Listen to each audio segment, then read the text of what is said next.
जब खान बाहर आएगा वो पार्लियामेंट में जाएगा, पीएम का हल्फ उठाएगा, चोरों को लटकाएगा, गद्दारों को लटकाएगा, शहबाज को लटकाएगा।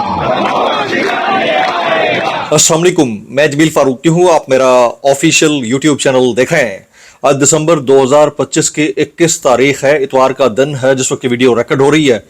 पाकिस्तानी वक्त के मुताबिक शाम के 5:45 बज चुके हैं। मेरी अंडरस्टैंडिंग में, मेरी नज़र में अब तक की 3 top stories, breaking developments, big news हैं जो मैं आपके साथ शेयर करना चाहूँगा। सबसे पहली और बड़ी खबर अडियाला से, जिसके मकीन 25 करोड़ अवाम के मुर्शिद यानी कप्तान, कैदी नंबर 804 यानी इमरान खान के नजरिए उनके मंशूर मैंडेट, मिशन रिहाई, मिशन मुलाकात का मामला है और अब तो सजाओं का मामला भी है। इसके ऊपर आज खैबर पख्तूनख्वा यानी पेशावर से लेकर मनसहरा तक बहुत बड़ा एहतजाज हुआ है और केपीके की जो फजा है वो ना वो बागी ना गद्दार, कैदी नंबर 804, सबका जिगरी सबका यार, कैदी नंबर 804 के नारों से गूंज उठी है। उसकी डिटेल्स मैं आगे चलकर शेयर करने लगा हूं। छोटा सा वीडियो ग्लिम्स आपने शुरू में मुलाजा कर लिया है। तो जो लोग तवक्को कर रहे थे कि पाकिस्तान के अंदर किसी भी कोने में लोग निकलेंगे नहीं, लोग बहरकैफ निकले हैं, नारे लगाए हैं, चार्जशीट इस हुकूमत के खिलाफ पेश की है और खान साहब के हक में बावाज़े बुलंद सख्त सर्दी के अंदर भी नारे लगते रहे। उसकी डिटेल्स क्या रहेंगी वो शेयर करूंगा। अबसार आलम साहब ने एक नवा कट्टा खोल दिया। अब मुझे हैरत यह होती है कि अबसार आलम साहब सबसे ज्यादा कंफ्यूजन क्रिएट करते हैं, मुतनाज़ा बातों के ऊपर गुफ्तगू करते हैं और फिर प्रेस कॉन्फ्रेंसों के अंदर भी वही बैठे होते हैं। यह हैरत की बात है। बहरहाल आज उन्होंने फिर एक और नई चीज शेयर की है, मुतनाज़ा चीज शेयर की है। उसकी डिटेल्स क्या रहेंगी वो शेयर करूंगा। फिर पाकिस्तान की तरफ से बैरिस्टर शहजाद अकबर साहब और जुल्फी बुखारी साहब के खिलाफ कुछ चीजें बरतानवी हुकूमत को दी गई थी। आज उसके ऊपर अपडेट यह आई है कि जुल्फी बुखारी को पाकिस्तान के हवाले करने से इंटरपोल ने इनकार कर दिया। उसकी डिटेल्स क्या रहेंगी वो भी शेयर करूंगा। कुछ वायरल ट्वीट्स, वायरल बयानात भी, इसलिए गुजारिश है आपने वीडियो को शुरू से आखिर तक देखना है। एक और गुजारिश, अगर आपने चैनल नहीं किया अभी तक सब्सक्राइब जरूर सब्सक्राइब कर लीजिएगा। बेल आइकन यानी घंटा या घंटी अपने अंगूठे उंगली या साथ रखे डंडे से दबा सकते हैं। इसके अलावा व्हाट्सएप चैनल का लिंक हर वीडियो डिस्क्रिप्शन के अंदर मौजूद होता है, जाइए उसको क्लिक करके ज्वाइन कर लेंगे, आपको और हमारा राब्ता बेहतरीन तरीके से हो सकता है। आप सबसे गुजारिश है कि अगर आप इस मुल्क के अंदर रहते हुए फस्ताई मामला, जुल्म, जबर, दो नंबरी और सितम के खिलाफ आवाज उठाना चाहें तो तरीकाकार वजह कर दिया गया है। उस तरीकाकार के तहत आप आवाज उठा सकते हैं। इसके अलावा कोई ऑप्शन है नहीं। जो लोग ये एक्सपेक्ट कर रहे थे, तवक्को कर रहे थे कि खान साहब क्योंकि जेल के अंदर हैं, लीडरलेस पब्लिक निकल नहीं सकती, खौफ के साए हैं, जुल्म, जबर और सितम अपनी पीक के ऊपर है, इसके वजह से लोगों ने निकलना नहीं है, तो उनके मुंह के ऊपर आज चमाटा रसीद कर दिया है, तमाचा रसीद कर दिया है, थप्पड़ रसीद कर दिया है। केपीके के अवाम ने मनसहरा से लेकर पेशावर तक नारे लगे हैं, जोरदार नारे लगे हैं, गूंज वाले नारे लगे हैं और पाकिस्तान भर से होती हुई ये वीडियोस अब दुनिया भर में वायरल हो रही हैं। तो उसकी डिटेल्स जो है वो मैं आपको शुरू में वीडियो क्लिप्स के जरिए दिखा चुका हूं। ये वो पब्लिक है, ये वो अवाम है जो इमरान खान साहब का जो दर्द है वो अपने दिलों के अंदर महसूस कर सकते हैं। इनको पता है कि इनके जो लीडर्स हैं, इनके जो नुमाइंदा लोग पार्लियामान के अंदर बैठे हैं, उनमें से भी अक्सरियत इनके साथ खड़ी नहीं होनी। हालात ये है कि बहुत इंतहाई दिल बर्दाश्ता होकर ये मैं गुफ्तगू कर रहा हूं। मुझे 3-4 दोस्तों ने कांटेक्ट भी किया, वो दोस्त जो जिनको बुलाया नहीं गया, यानी केपीके यानी खैबर पख्तूनख्वा हाउस बतौर वेन्यू इस्तेमाल होता है जहां पर आप बगैर एंट्रेंट पास के दाखिल नहीं हो सकते। तो वहां पर होता है कौमी कॉन्फ्रेंस का इनेकाद, नेशनल कॉन्फ्रेंस का इनेकाद। और अरशद शरीफ वाली फहरिस्त वाले जो दोस्त थे जिन्होंने सबसे ज्यादा जुल्म भी बर्दाश्त किया है, केसेस भी बर्दाश्त किए हैं, नौकरियां गंवाई हैं, मुश्किल हालात में खड़े रहे, कोई पूछने नहीं आया उनको, उन तक को एज ए स्पीकर तो छोड़िए, एज ए गेस्ट भी नहीं बुलाया गया कौमी कॉन्फ्रेंस के अंदर। ये हालात हैं। कौन है ऑर्गेनाइजर आपका? कौन से टुच्चे हैं जिन्होंने घेर रखा है? ये आपको मालूम होना चाहिए।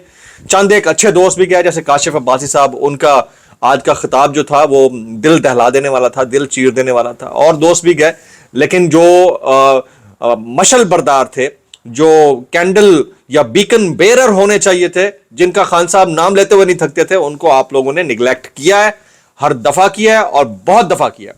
जनाब आ जाते हैं जी। सबसे पहले सुहेल वड़ाइच साहब, ये एक नया पेंडोरास बॉक्स इन्होंने खोल दिया। दो बंदे हैं, एक सुहेल वड़ाइच और दूसरे हैं जनाब अबसार आलम साहब, दोनों की गुफ्तगू करूंगा। सुहेल वड़ाइच साहब कहते हैं बहादुर भगोड़ों को जिंदगी में पहली आजमाइश पड़ी तो फरारी बनकर रियासत ही के खिलाफ बोलने लगे। ये कुछ सहाफियों के बारे में बात कर रहे हैं जो यूट्यूबर्स बनकर बाहर से बैठकर बात कर रहे हैं मेरे ख्याल में। हालांकि ये सपोले पले भी रियासती दूध पर थे, उन्हें हर जगह खुफिया हाथ नौकरियां दिलवाते थे, यही उन्हें खबरें देते थे, यही उनके जरिए लोगों को बदनाम करवाते थे। अगर आज ये मुक्तदरा या रियासत के खिलाफ बयानियां बनाते हैं तो रियासत ने उन्हें जो मुराद दी, जो कैश दिए और वापस करें और सरेआम माफी तलब करें, वगरना वो तारीख के बहरूपिया तस्वर होंगे जो उन्हीं की तरह माजी में स्वांग रचाकर गली मोहल्लों में खैरात मांगा करते थे। अच्छा, अब सबसे पहली बात यह है कि सुहेल बड़ाइच साहब, अगर आपको कुछ नाम पता है जिन्होंने वाकईतन कैश लिए हैं, आप नाम डिस्क्लोज कर दें, आपके पास फहरिस्त तो होगी। कौन सा इतना बड़ा मामला है? हलफन जो अगर आकर कोई कसम खाकर कुरान पर हाथ रखकर कहे कि उसको कभी नहीं मिला तो वो तो समझ में आती है, लेकिन अगर आपको नाम पता है तो नाम बताकर बात करें ना भाई साहब, बहुत जबरदस्त हो जाएगा अगर आप नाम बता दें। अच्छा, सुहेल बड़ाइच साहब ये भी कहते हैं कि -1 फार्मूले भुट्टो, बेनजीर, नवाज शरीफ पर आजमाए गए, अब इमरान खान पर आजमाए जाएंगे, फिर बहरूप भरे जाएंगे, भगोड़े, बहादुर और मट्टी से जुड़े लोग नातमा निगोड़े कहलवाएंगे। तो इन्होंने एक नई पेंडोरास बॉक्स खोल दिया है, उसकी डिटेल्स मैंने आपके साथ रखनी थी। अच्छा, एक और जो पेंडोरास बॉक्स है वो अबसार आलम साहब ने खोला है। वो अबसार आलम साहब फरमाते हैं, जरा गौर से सुनने वाली गौर तलब बात है, ये siyaset.pk ने भी इसको शेयर किया हुआ है। वो कहते हैं कि बड़े ओहदे के लिए लड़ाई जो है ना वो नेक्स्ट लेवल पर चली गई है और एक अदद साहब जो पहले किसी और डिपार्टमेंट के बड़े सरकारी ओहदेदार थे, अब उनको एक और बड़े डिपार्टमेंट का सरदारी ओहदेदार लगाना लग रहा है कि तय हो चुका है। ये मैं नाम नहीं ले रहा क्योंकि मेरे चैनल की पॉलिसी नहीं है, लेकिन अबसार आलम साहब ये बोल रहे हैं, ये वो अबसार आलम साहब हैं जो पहले नोटिफिकेशन वाले मामले को सबसे ज्यादा मुतनाज़ा इन्होंने किया और उससे 2-3 दिन के बाद जो प्रेस कॉन्फ्रेंस हुई उसके अंदर भी वो बैठे हुए थे। आज भी इन्होंने एक नई सतुंगड़ी छोड़ी हुई है। तो इस तरह की गुफ्तगू मेरे जैसा नातमा आदमी तो इस मुल्क में रहते हुए अपने कंधे के ऊपर ये बोझ ले भी नहीं सकता भाई, कोई भी नहीं ले सकता, लेकिन ये बात कर जाते हैं, बड़ी बात है माशाल्लाह से। तो मतलब बड़े पहुंचे हुए हैं माशाल्लाह से, बड़े पहुंचे हुए। तो आगे चलते हैं जी। एक बात मुईद पीरजादा साहब की मेरे दिल को बड़ी भाई है जी, जरा सुनिएगा, गौर से सुनने वाली बात है। वो कहते हैं, हम सब डरबे में बंद मुर्गियां हैं जिन्हें कसाई एक एक करके निकाल रहा है और ज़िबह भी कर रहा है। जब कसाई का हाथ एक मुर्गी पकड़ने के लिए आगे बढ़ता है तो सब मुर्गियां कुछ देर के लिए शोर मचाती हैं, लेकिन जब कसाई कोई एक मुर्गी पकड़कर ले जाता है तो दूसरी मुर्गियां शुक्र करती हैं कि हाय अल्लाह मैं बच गई हूं। आखिर में कसाई एक एक करके पकड़कर सबको ज़िबह कर देता है। क्या पिक्चराइजेशन की है, क्या इसकी उनने विजुअलाइजेशन की है, ये हालात हैं। और एक एक करके, और साफियों में इत्तेफाक नहीं है, हर बंदा दूसरे बंदे की टांग खींच रहा है, ठीक है। सियासतदानों में इत्तेफाक नहीं है, हर बंदा दूसरे की टांग खींच रहा है। एक सियासतदान के लिए दूसरा जो सियासतदान नहीं है वो कॉम्प्रोमाइज्ड है, एक सहाफी के लिए दूसरा ये इतना ऊपर क्यों जा रहा है भाई, ये इतना मतलब स्मार्ट भी है, ये इतना हैंडसम भी है और इसकी से भी है, ये ऐसे कैसे भाई, इसको कैसे आगे जाने दें।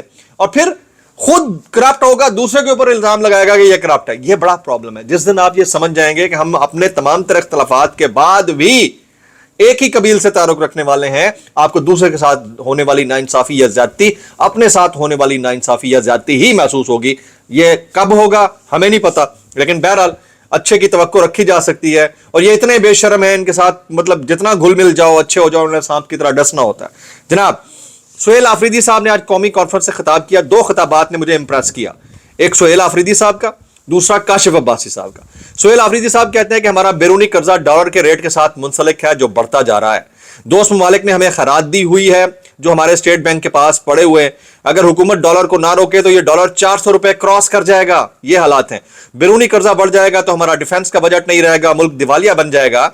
बंद कमरों के मंसूबा साथ गलत मशवरों से फैसले कर रहे हैं। सर बाज़ों का हमें भी लगता है कि जो सियासतदान बंद कमरों के फैसले हैं ना, जो 2-4 टुच्चे इर्द गिर्द मौजूद होते हैं, घेरे हुए हैं मुशीर 2-4, उनके फैसलों में बहुत सारी चीजों को नजरअंदाज कर जाते हैं। ये मामला अगर वाकईतन बंद कमरों के डिसीजंस का ही है तो वो चाहे सियासतदान के बंद कमरे हों या किसी और के, अल्टीमेट जो नुकसान है या थ्रेशोल्ड है वो पब्लिक को ही बर्दाश्त करना होता है जी, नातमा कंधों को ही बर्दाश्त करना होता है। आप भी तो इस चीज को समझे ना हुजूर वाला। तो बंद कमरों के मंसूबा साथ गलत मशवरों से फैसले कर रहे हैं। तहरीक तहफ़्फ़ुज़ आइन के हर फैसले के साथ डट कर खड़ा हूं। अगर पाकिस्तान में आइन की बहाली के लिए शहादत मिली तो कबूल करूंगा। जनाब सुहेल आफरीदी साहब मजीद कहते हैं कि एयरफोर्स का जहाज एक वज़ीर आला को एक सूबे से दूसरे सूबे तक और मुल्क से बाहर लेकर जा रहा है, जबकि दूसरे सूबे के वज़ीर आला का पासपोर्ट स्टॉप लिस्ट में डाल दिया गया है। एक सूबे को तमाम तर वसाइल दिए जा रहे हैं, जबकि खैबर पख्तूनख्वा के वफाक पर 4,758 अरब रुपए के बकाया जाते हैं, जिनके सबूत लाया हूं। फिर उन्होंने कहा कि आए रोज प्रेस कॉन्फ्रेंस होती है कि इमरान खान सिक्योरिटी रिस्क है। अरे बेवकूफे, वो सिक्योरिटी रिस्क नहीं है, आपकी सिक्योरिटी की जमानत है, इसको समझें। फिर उन्होंने कहा कि इमरान खान और बुशरा बीवी को नाहक जेल में रखा हुआ है, ऐसे इकदाम से अवाम में इदारों के लिए नफरत मजीद बढ़ेगी, ये नहीं होना चाहिए। जनाब उन्होंने बहुत सारे लोगों को बेवकूफ करार देते हुए कहा कि खुद ही प्रेस कॉन्फ्रेंस करने आ जाते हो और कहते हो इमरान खान सिक्योरिटी थ्रेट है। और बेवकूफो, इमरान खान सिक्योरिटी थ्रेट नहीं, इंश्योरेंस पॉलिसी है। जनाब आज के दिन की एक अपडेट और भी है, ये जाहिद गिशकोरी साहब ने ट्वीट कर रखा है। वो ये है कि नाकाफी शवाहिद की बुनियाद के ऊपर मुंह सिलाई के बाद इंटरपोल ने तहरीक इंसाफ के रहनुमा जुल्फी बुखारी के खिलाफ भी तहकीकात खत्म कर दी हैं। हुकूमत 190 मिलियन पाउंड केस में जुल्फी बुखारी को गिरफ्तार करके पाकिस्तान लाना चाहती थी, और कुछ ऐसा ही मामला लगता है ऐसा है कि शहजाद अकबर साहब के मामले के ऊपर है। आज चैनल्स ने खबरें तो चलाई हैं इनसे जुड़ी हुई कि शहजाद अकबर को पाकिस्तान वापस लाने के मामले पर अहम पेशरफ्त हुई है, लेकिन असल पेशरफ्त जब होगी तभी आपको बताई जाएगी। कुछ वायरल बयानात इस डिस्क्लेमर के साथ, अगर आपको मेरी बात भी लिखती तो माजत, ज़्यादा लिखती इंतहाई माजत, और ज़्यादा लिखती सानू की कैसे कर लेते हो यार। मरीम नवाज शरीफ साहिबा कहती हैं बेहतरीन पॉलिसियों से रियासत और अवाम के दरमियान यकजहती, एतमाद और हमदर्दी का रिश्ता मजबूत हो रहा है। अच्छा जी, मैं मान लेता हूं आपकी बात 2 मिनट के लिए, जितना मजबूत हो रहा है उसका इदराक हमें है। ये कामरान यूसुफ साहब हैं जी, फरमाते हैं वर्ल्ड बैंक की एक रिपोर्ट आई है जिसके मुताबिक तमाम तर पाबंदियों और मसाइल के बावजूद अफगानिस्तान की ग्रोथ रेट पाकिस्तान से बेहतर है। ये बात अगर मैं करूं तो मुझ पर पीका लग जाएगा, कोई और करे तो पीका लग जाएगा। ऑलरेडी कई पीकाज हम भुगत रहे, लेकिन सवाल ये पैदा होता है कि क्या कोई ये सवाल पूछ सकता है कि अफगानिस्तान या बांग्लादेश की ग्रोथ रेट हमसे इतना ऊपर कैसे चली गई, हम इतना पीछे क्यों रह गए? ये सवाल करें, आगे क्वेश्चन मार्क भी लगा हो तो आपके ऊपर पीका लग जाएगा। बस ये इतना कहना चाहूंगा, कैसे कर लेते हो यार। फैसल चौधरी साहब कहते हैं कि नून लीग वालों को अलिफ से बे का पता नहीं होता, ऊपर से एक मैसेज आता है और शुरू हो जाते हैं, अक्सर तो उसे भी नहीं पढ़ते, पहली लाइन देखते हैं और शुरू हो जाते हैं रिसाइटेड एज रिसीव्ड पर चल रहे हैं। ये बेहतरीन आज के दिन की सबसे जबरदस्त टर्मिनोलॉजी अगर किसी बंदे ने पेश की है ना तो वो फैसल चौधरी साहब है जनाब। तो आगे चलते हैं जी। अयाज अमीर साहब फरमाते हैं कि अच्छी भली चीजों का सत्यानाश करना कोई हमसे सीखे, कौन सी चीज यहां नहीं थी और कौन कौन सी चीजें बर्बाद नहीं हुई। जहां भाईचारे का एक माहौल कायम रखा जा सकता था, वहां मन गढ़त और फजूल की नफरतें पाल ली गई हैं। यह इंतहाई अफसोसनाक है। अच्छा, आज के दिन की जितनी भी मैंने आपके सामने डेवलपमेंट्स पेश की हैं, उन सब में जो इंसानी हुकूक की पामाली है, अदलिया की जो बेहुरमती या बेतौकीरी हो चुकी है, अदलिया के साथ जो कुछ हुआ, निज़ाम इंसाफ जिस तरह दबरदूज हुआ, इसके ऊपर सवाए मौलाना तारिक जमील के मुझे ये बताएं कि उलमाए कराम जो कि बीकन बेरर समझे जाते हैं मुआशरे के, वो कहाँ हैं? कहाँ है मुफ्ती तारिक मसूद साहब? चलें, उनका रिप्रेजेंटेशन तो तारिक जमील साहब ने कर दी। तकी उस्मानी साहब कहाँ हैं जी? इंजीनियर मोहम्मद अली मिर्जा साहब कहाँ हैं? अल्लामा जवाद नकवी साहब कहाँ हैं? बाकी लोग कहाँ हैं? या अल्लामा इब्तिसाम इलाही ज़हीर साहब कहाँ हैं? हिशाम इलाही ज़हीर साहब कहाँ हैं? या हाफिज साद रज़ी साहब के पैरोकार कहाँ हैं? मैं हैरान होता हूँ कि ये जो खामोशी सबसे ज्यादा अगर किसी दौर में किसी ने रखी है तो उलमाए कराम ने ही रखी है। हर दौर के अंदर फस्तायत जब उरूज पर होती है तो इसके ऊपर बात करना बनती है। दुआ में याद रखिए। अस्सलाम वालेकुम व रहमतुल्लाहि व बरकातहू।